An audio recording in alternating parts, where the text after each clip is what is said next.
मैं सुभाष सिंह कुशवाहा आप सभी मित्रों को नमस्कार, आदाब, सलाम, नमो बुधाय, जय भीम। आज का विषय बिहार पंचायत राज अधिनियम 2006 के धारा 18 बहुत ही महत्वपूर्ण विषय है। मुखिया और उप मुखिया का त्याग पत्र या हटाया जाना, इसके संबंध में आज हम लोग जानकारी प्राप्त करेंगे कि मुखिया और उप मुखिया का जो निर्वाचन हुआ है वो अपने आप को कैसे त्यागपत्र दे देंगे और कैसे हटाए जाएंगे। इस विषय की जानकारी होना अति आवश्यक है और बहुत से सवाल मेरे पास ऐसा आता रहता है कि मुखिया और उप मुखिया के चयन के बाद हटाने का प्रावधान क्या है या हटने का प्रावधान क्या है, किस परिस्थिति में मुखिया को नहीं रहना है, उप मुखिया का पद को खाली करना। तो चलिए इस विषय को जरूर सुनना चाहिए, जानकारी रहना चाहिए सभी लोगों को। बिहार के गांव में रहने वाले गरीब किसान मजदूरों को जानकारी होना चाहिए कि आपने जिसको चुना है किस किस परिस्थिति में वह पदमुक्त हो सकते हैं, त्यागपत्र कैसे देंगे। बहुत से निर्वाचित प्रतिनिधि हैं जो नौकरी लग जाता है, कई कारणों से चाहते हैं कि हम इस पद पर नहीं रहें, कोई अनियमितता होती है तो उस स्थिति में उनको हटाया भी जाता है। तो कानून बनाने वाला तो हर एंगल से कानून बनाता है, तो इसका अध्ययन, इसकी जानकारी हम सबको होनी चाहिए। धारा 18, पेज नंबर है 18, धारा भी 18 और पेज नंबर भी 18। जब बिहार के सभी पंचायत प्रतिनिधियों को जो किताब दी गई है उसके पेज नंबर 18 देखेंगे तो उस पर धारा 18 में लिखा हुआ है मुखिया या उप मुखिया का त्यागपत्र या हटाया जाना। किताब मेरे सामने।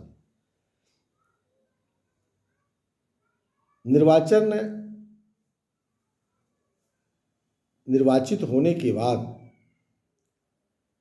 उप मुखिया हो या मुखिया हो, किसी कारणों से, व्यक्तिगत कारणों से इस पद पर रुचि नहीं हो, अन्य कोई जगह उनकी चयन हो गया हो, कोई मुखिया हो विधायक हो जाए, सांसद हो जाए, ऐसे परिस्थिति में वह त्यागपत्र देते हैं, लिखित आवेदन दे देंगे उप जिला पंचायत राज पदाधिकारी को। और आवेदन देने के 1 सप्ताह के अंदर यदि वो लिखित रूप में अपने आवेदन को वापस नहीं करते हैं तो जिला पंचायत राज पदाधिकारी उनके आवेदन को स्वीकृत कर देंगे। यानी मुखिया हो या उप मुखिया हो वह पदमुक्त समझे जाएंगे यदि 1 सप्ताह में आपने दिए गए लिखित आवेदन को, त्यागपत्र के आवेदन को वापस नहीं ले लेते हैं तो वह पदमुक्त समझे जाएंगे। एक यह तरीका पहला में जो कह रहा है कि आप वापस ले लीजिए। दूसरा कि यदि वह किसी कारण से सदस्य ही नहीं रह जाए, आप निर्वाचित हैं लेकिन कोई कारण आप पर लग जाए और उस कारण के आधार पर आप सदस्य नहीं रह जाए, उस स्थिति में भी अपने पद को खाली समझा जाएगा। उस स्थिति में भी आपको जो है पदमुक्त कर दिया जाएगा। तो ये 3 परिस्थिति है। एक तो आप त्यागपत्र दे दीजिए, और त्यागपत्र दे दीजिए तो 7 दिन के अंदर वापस ले लीजिए तो बच जाइएगा, नहीं लीजिएगा तो चले जाइएगा। दूसरा, किसी कारण से आपकी सदस्यता समाप्त हो जाती है तब आप नहीं रह पाइएगा। धारा 18 को उपधारा 4 का जब अध्ययन करेंगे तो उसमें कह रहा है कि अविश्वास प्रस्ताव से मुखिया को हटाया जा सकता है। अब मुखिया जो निर्वाचित हैं, अब उनको अविश्वास प्रस्ताव कैसे लगेगा? यह धारा 18 के उपधारा 4 का अध्ययन जब करेंगे तो कानून यह कह रहा है कि जो निर्वाचित हो गए हैं, जिनको आपने अपना मुखिया बना लिया है, 2 वर्षों तक आप उनके ऊपर अविश्वास प्रस्ताव नहीं लगा सकते हैं। लेकिन लगाना हो तो कौन लगाएगा? जो लोग चुनाव किया है, यानी ग्राम के सभी मतदाता, जो ग्राम की गठन की गई और एक ग्राम में 7,000 को टारगेट करके जो मतदाता का चयन किया गया, भिन्न भिन्न वार्ड बना, यानी ग्राम सभा के सभी मतदाता, यानी ग्राम में सभा यानी ग्राम सभा के सभी मतदाता निर्वाचन प्रक्रिया से मुखिया का जो चयन करते हैं, जितने लोग मतों का प्रयोग किए होंगे, उन सभी मतदाता, अब उदाहरण स्वरूप किसी पंचायत में अगर 7,000 मतदाता हैं तो 7,000 को साधारण बहुमत से पारित करना होगा। बैठक कौन बुलाएगा? तो उस 7,000 का 5वां भाग, यानी 7,000 में 5वां भाग का मतलब कितना हो गया? 14×5 = 70, यानी 1400 मतदाता जो आपके मतदाता सूची में नाम दर्ज है, वह 1400 लोगों का हस्ताक्षर करवाना पड़ेगा और 1400 लोग यह लिखेंगे कि हमको ग्राम पंचायत के मुखिया पर विश्वास नहीं है, और जिला पंचायती राज पदाधिकारी को के नाम से एक आवेदन लिखेंगे और उस पर 1400 लोग जब दस्तखत करेंगे और वह हस्ताक्षर करके 1400 लोगों का वह आवेदन जिला पंचायत राज पदाधिकारी को दिया जाएगा। कब दिया जाएगा? निर्वाचन के 2 साल के बाद। तब जिला पंचायत राज पदाधिकारी एक तिथि का निर्धारण करेंगे 15 दिन पहले। उनको भी 15 दिन पहले आम जनता के बीच में लाउड स्पीकर से डुगडुगी पिटवा करके भिन्न भिन्न तरीका से लोगों को सूचना जाएगा कि आपके ग्राम पंचायत के मुखिया के खिलाफ में लोगों ने अविश्वास प्रस्ताव पेश किया है कि इनको पद से हटाया जाए। तो लोगों की गोलबंदी होगी।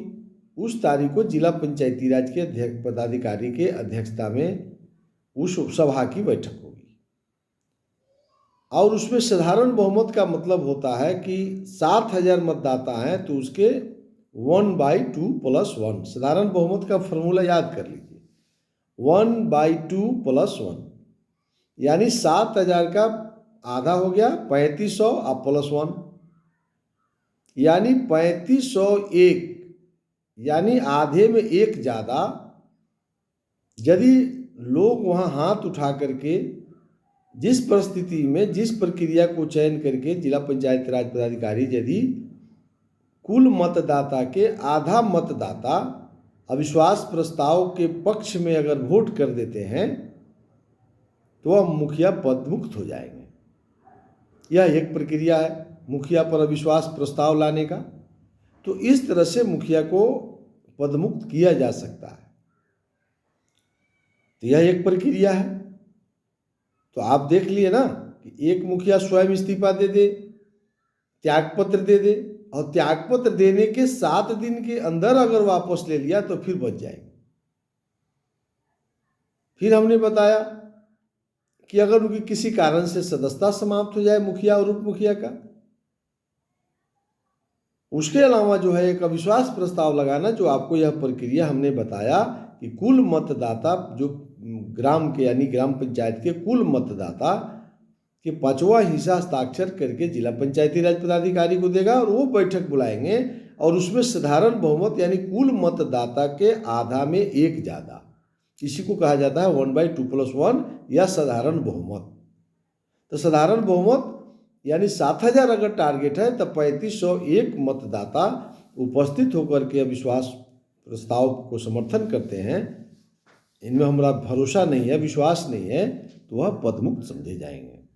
एक तरीका यह है, परंतु इसमें एक शर्त है, अंतिम 6 माह में आप नहीं लगा सकते। अंतिम 6 माह जब बच जाता है तो उसमें आप अविश्वास प्रस्ताव नहीं लगा सकते। अब आगे देखेंगे कि उप मुखिया को कैसे अविश्वास प्रस्ताव लगेगा। उप मुखिया को क्या तरीका है? उप उप मुखिया का भी यही है कि 2 वर्षों तक आप अविश्वास प्रस्ताव नहीं लगा सकते हैं, और अंतिम 6 माह बच जाएगा, उसमें भी आप अविश्वास प्रस्ताव नहीं लगा सकते हैं।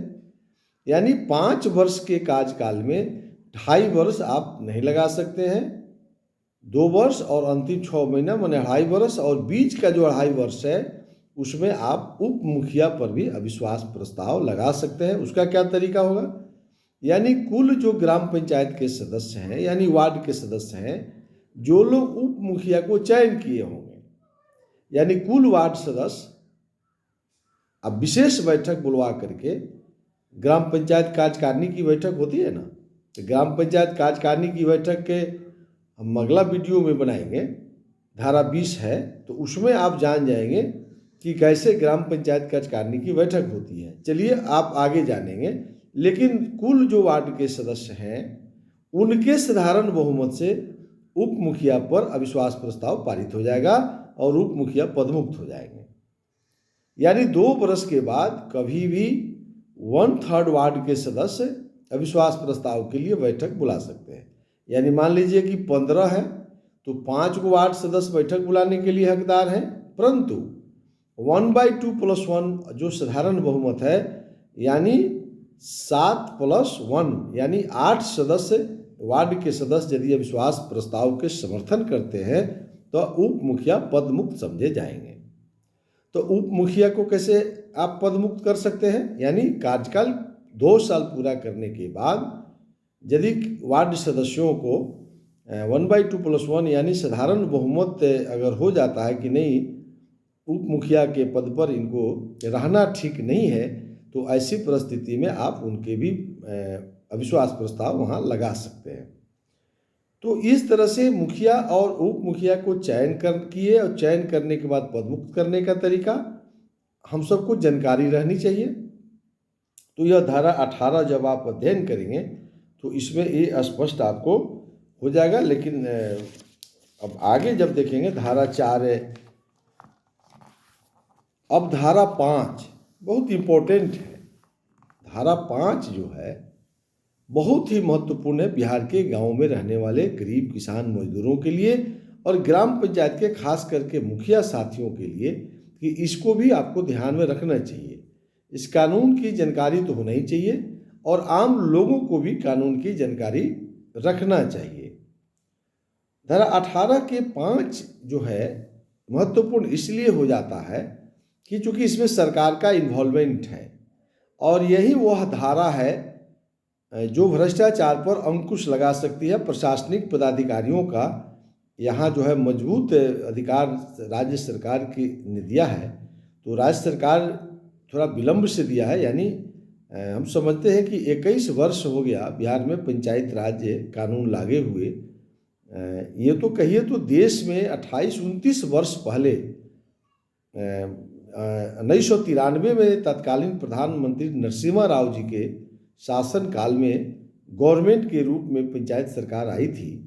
बिहार में थोड़ा लेट चुनाव हुआ था 2001 में, इसलिए आप यहाँ 21 साल हम लोग बोलते हैं, लेकिन कुल मिलाकर के 29 वर्ष से देश में पंचायत सरकार लागू है। लेकिन बिहार में 21 वर्ष और 21 वर्ष के बाद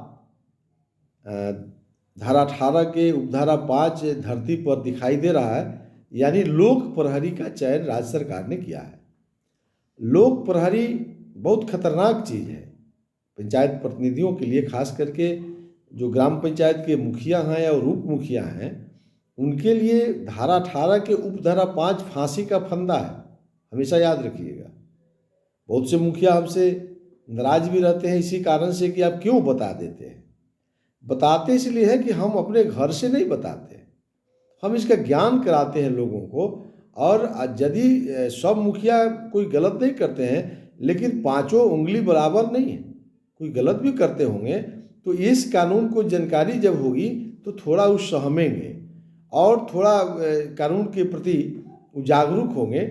और आम लोगों को जानने से क्या लाभ, बहुत चुनाव लड़के हार जाते हैं, उनको भी इस सब पर नज़र रखना चाहिए, इसलिए यह जानकारी चाहिए।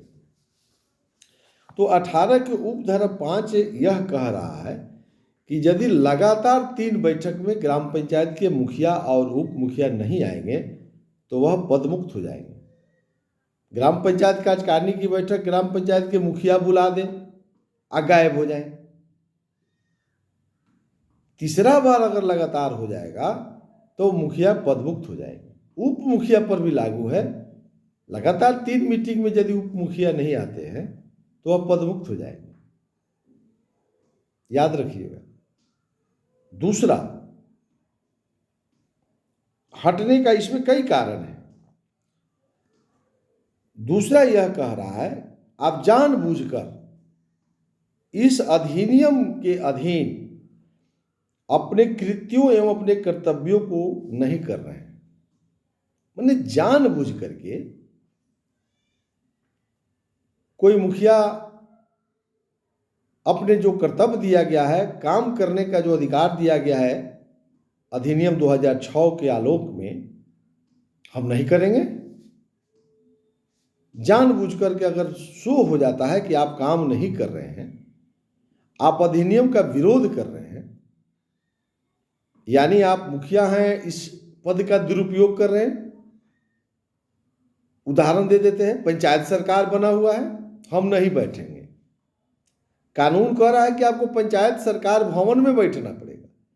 कार्यकारिणी की बैठक 2 महीना पर बुलाना, हम नहीं बुलाएंगे। अस्थायी समिति की बैठक हर महीना करना है, हम नहीं बुलाएंगे, वगैरह वगैरह जो कानून बनाई गई है। निगरानी समिति की गठन करना, हम नहीं करेंगे।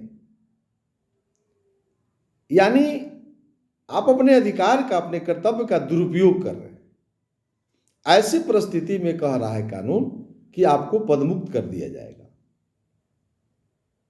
वही लोक प्रहरी करेगा। तो लोक प्रहरी कौन हो गया? बिहार में 9 कमिश्नरी हैं। हर कमिश्नरी के जो कमिश्नर होते हैं उनको सरकार ने लोक प्रहरी का अधिकार दे दिया।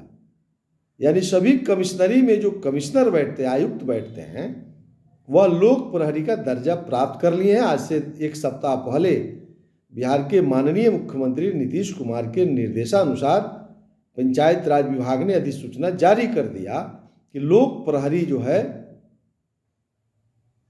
आयुक्त होंगे, कमिश्नरी में जो बैठते हैं कमिश्नर वह होंगे। यानी इस अधिनियम के अधिकारों के प्रति जो आपके कर्तव्य है, अगर उसका दुरुपयोग करते हैं तो आपको पद से हटा दिया जाएगा।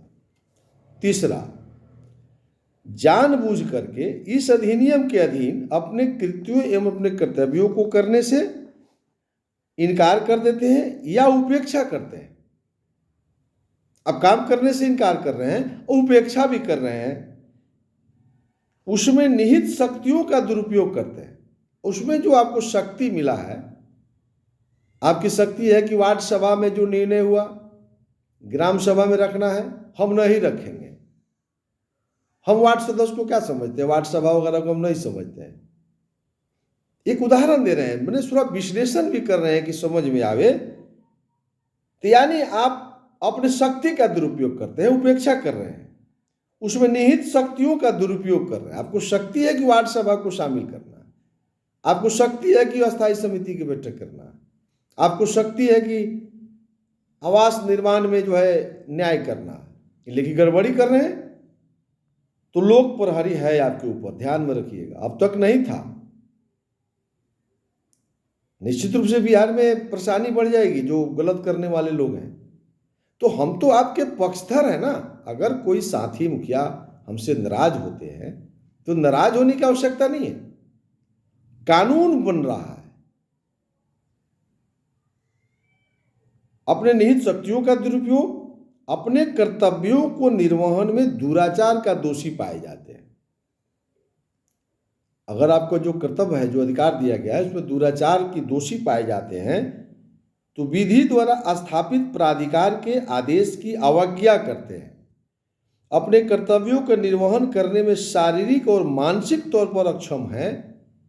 अब कोई निर्वाचन के बाद भी उसका शरीर काम नहीं करता है, किसी बीमारी से शरीर काम ही नहीं कर रहा, मानसिक संतुलन खो जाता है, किसी आपराधिक मामले में अभियुक्त हो जाता है, सजा हो जाता है, 6 महीना से ज़्यादा के लिए वो फरार होने के लिए दोषी पाया जाता है, घोषित होता है, तो ऐसे मुखिया और उप मुखिया को स्पष्टीकरण मांगा जाएगा।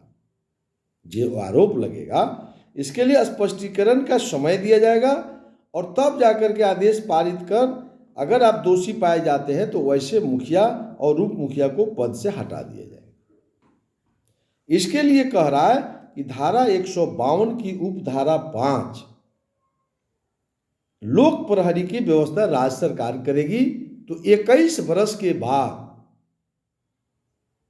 निश्चित रूप से राज्य सरकार यहां जो 20 साल पहले करनी चाहिए थी, 21 वर्ष के बाद लोक प्रहरी का चयन किया गया है।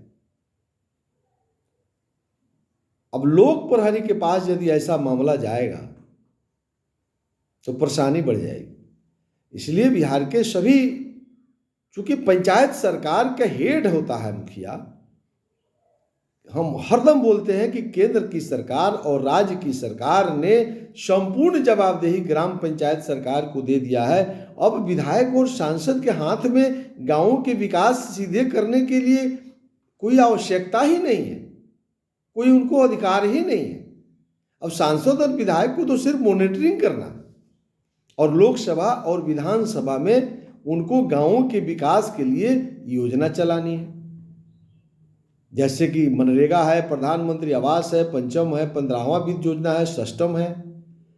हर विभाग में पैसा, 29 विभाग में विधानसभा और लोकसभा का काम है आवंटन देना, पैसा भेजना।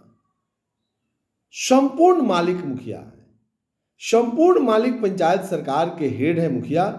मुखिया ही गवर्नमेंट है और जिस पंचायत का मुखिया अपने आप को गवर्नमेंट समझ लेगा कि हमको ही करना है, सरकार का यही नीति निर्धारण है, उस पंचायत को विकास करने से कोई इस धरती पर जन्म नहीं लिया है जो उसको रोक ले। और अगर मुखिया नहीं चाहेगा विकास हो तो इस धरती पर कोई जन्म नहीं लिया है जो प्रधानमंत्री और मुख्यमंत्री बन के गांव का विकास कर दे। दोनों बात मैं कह रहा हूं। हो सकता है कि कोई जवाब दे दे कि कोई बढ़िया प्रधानमंत्री आ जाएगा, मुख्यमंत्री आ जाएगा तो आप गांव का संपूर्ण विकास कर दीजिएगा, तो हम भी सीख लेते हैं। वो फंड दे सकते हैं, नरेंद्र मोदी जो है या नीतीश कुमार जो विकास के लिए पैसा भेजेंगे। लेकिन चूंकि एग्रीमेंट हो गया है राज्य सरकार और केंद्र सरकार का कि हम पंचायत सरकार यानी तीसरी सरकार से ही विकास करेंगे। विकास की संपूर्ण जवाबदेही किसकी है? पंचायत सरकार की है। इसलिए सरकार ने इतना अधिकार दे दिया है, ग्राम पंचायत के हेड होता है मुखिया। मुखिया अगर जिस दिन अपने आपको थोड़ा विश्लेषण करते हैं इस अधिकार या अधिनियम के आलोक में जब चलेंगे, जब हम कल परसों के वीडियो आप देखेंगे तो ग्राम पंचायत 29 विभाग में क्या कर सकती है, लगेगा एक सप्ताह। अब आधे घंटे में हम कितना बात बोलेंगे। इसके बाद का वीडियो ग्राम पंचायत कार्यकारिणी की बैठक कैसे होगी, इसको ग्राम पंचायत के मुखिया और वार्ड सदस्य जरूर अगला वीडियो आप सुनेंगे। तो अब मुखिया को लगेगा कि भाई हमको तो बहुत अधिकार है। बहुत से मुखिया को है जानकारी, ऐसा नहीं है कि जानकारी नहीं है, लेकिन ये कहने से लोग समझता है कि हम बुड़बक हैं। कोई बुड़बक नहीं होता है, और ना कोई संपूर्ण जानकारी प्राप्त करके। संपूर्ण जानकारी किसको है? किसी को नहीं है, रोज सीखना है।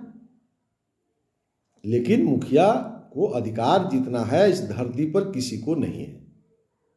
संपूर्ण जवाबदेही ग्रामीण इलाके की विकास की संपूर्ण 29 विभाग में हमको कोई विधायक सुन रहे होंगे, जरा बता दीजिए कि आपको कौन अधिकार है मनरेगा में? सांसद है, मिनिस्टर है, छोड़ दीजिए ना। मुख्यमंत्री जी नीतीश कुमार जी को कह रहे हैं कि कोई गरीब प्राणी उनके यहाँ पहुंच जाए कि हुजूर हमको घर बनवा दीजिए, तो उनको अधिकार है एक प्रधानमंत्री आवास से घर बनाने का। वो भी डीएम को लिखेंगे। लगाओ तो जरा डीएम को फोन, यार जरा देखो ये बहुत गरीब है, इसका घर नहीं बना। अब डीएम कहेंगे वीडियो को, वीडियो फिर ले जाएंगे उसको ग्राम सभा में। बिना ग्राम सभा में पारित किए हुए, तो ग्राम सभा का अध्यक्ष कौन है? मुखिया है। 7 निश्चय कौन करता है? हर घर में बिजली, हर घर में नल जल, हर घर में शौचालय, आपको गांव में स्वास्थ्य व्यवस्था ठीक है कि नहीं, विद्यालय का अध्यक्ष कौन है? वार्ड के सदस्य हैं। आंगनबाड़ी का अध्यक्ष कौन है? वार्ड के सदस्य हैं। नली गली पुल पुलिया खेल के मैदान कौन ठीक करेगा? ये तमाम कचरा मुक्त निर्माण। विधायक को जरा अधिकार बता दीजिए, हम तो नहीं समझ लें। सांसद को जरा बता दीजिए, 3 करोड़ रुपया विधायक के पास है। अब सांसद और विधायक क्या कुछ तो आनंद लेने के लिए टिकट फ्री, प्लेन फ्री, राजयोग है, घूमते रहिए, खाते रहिए। काम तो करना है पंचायत सरकार को, और पंचायत सरकार अपनी जवाबदेही से मुकर जाएगी तो राज्य का भला कोई नहीं कर सकता है। चलिए, विश्लेषण हमने किया तो धारा 152 के उपधारा 5, यदि आप गड़बड़ी करते हैं तो लोक प्रहरी, आप धारा 152 को देखेंगे तो उसमें लोक प्रहरी का चयन करने की जो व्यवस्था किया गया है, और इस तरह से जो मुखिया हटाए जाएंगे या उप मुखिया हटाए जाएंगे, शेष अवधि के लिए चुनाव नहीं लड़ सकते हैं।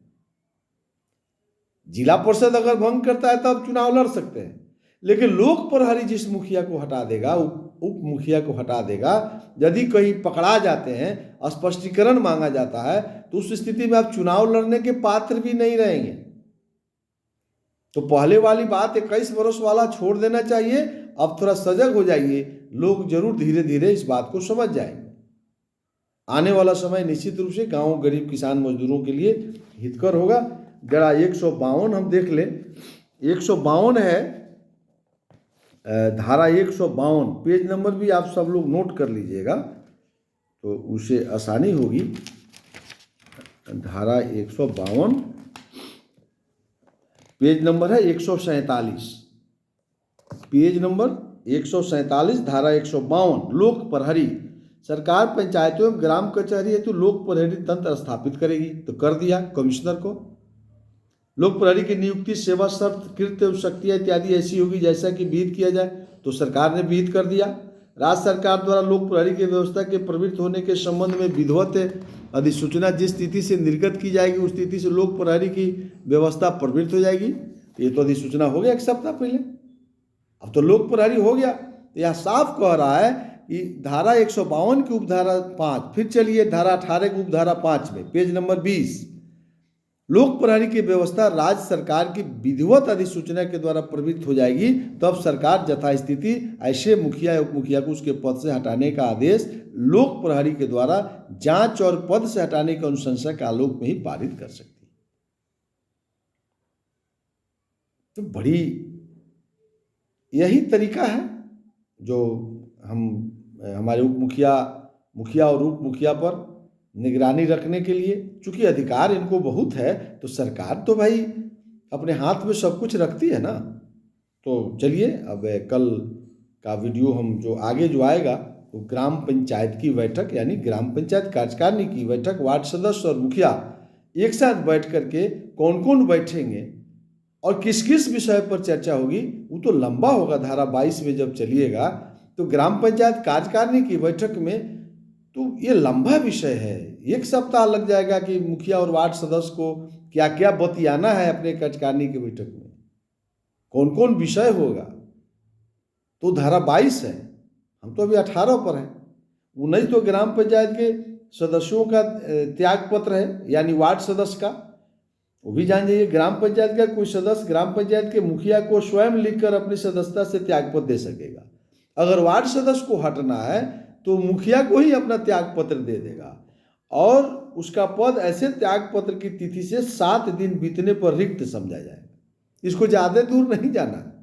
अगर किसी वार्ड सदस्य को मन है कि हम नहीं काम करेंगे, तो अपने मुखिया को इस्तीफा दे दीजिए, त्याग पत्र दे दीजिए, लेकिन 7 दिन के अंदर यदि मान मनोबल हो गया, फिर समझदारी आ गई, तो 7 दिन के भीतर ही फिर मुखिया से वापस कर लीजिएगा, तो फिर बच जाइएगा। 7 दिन जैसे बीतेगा, मुखिया आपके त्याग पत्र को स्वीकृत कर देगा, तो आप पद खाली हो जाएगा। फिर जो है पंचायत राज विभाग को जाएगा, फिर चुनाव होगा 6 महीने के अंदर, बशर्ते कि उक्त 7 दिन की अवधि के अंतर्गत वह मुखिया को स्वयं लेकर अपना ऐसा त्याग पत्र वापस ले लेगा। बस यही है। वार्ड सदस्य भी अपना इस्तीफा दे सकते हैं, तो त्याग खत्म हो जाएगा। चलिए, अब फिर हम मिलेंगे। आप सभी से विदा लेते हुए आप सबको नमस्कार, आदाब, सलाम, नमो बुद्धाय, जय भीम।